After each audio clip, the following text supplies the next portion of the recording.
How you doing? Good, how are you? I'm doing well. You could grab the first letter off the top of that box and read it out loud for us. I am your friend's ex. I was your lab partner in biochem and living as a boy. I was on your daughter's soccer team. I am an account manager in your office. I was a rider on a city bus, or at least I used to be one before the pandemic. We double dated a few times, and that was fun.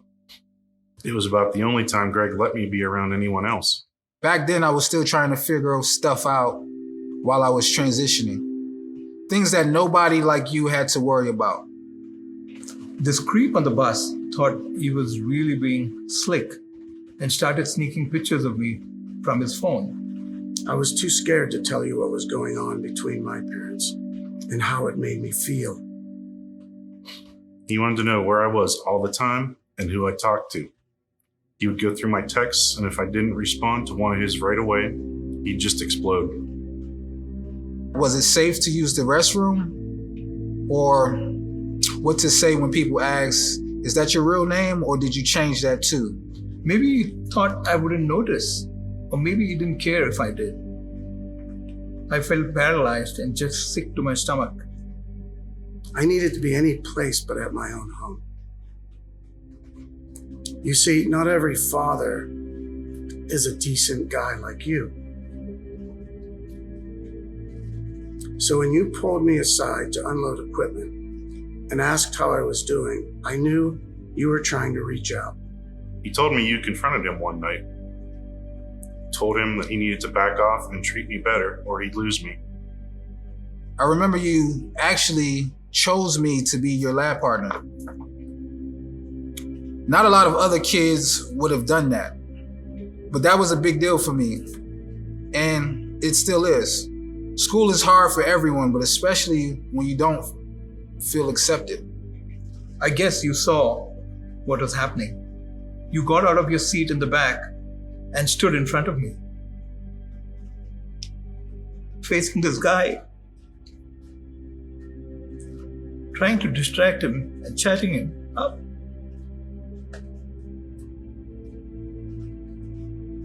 It gave me the chance to move away and collect myself. At the next stop, I got out quietly, just to get out of the situation. It wasn't like I could say thank you. As you know, I did leave. I'm better now. I hope Greg didn't lose you as a friend. A man like that needs a friend like you. It took a year, but I finally worked up the courage to talk to someone. Things are better now, I guess.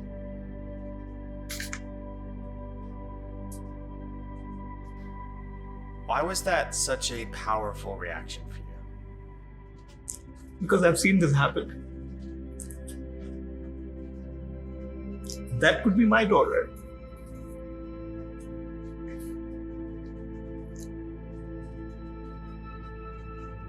What do you think you'd do if that was one of your friends going through something like that?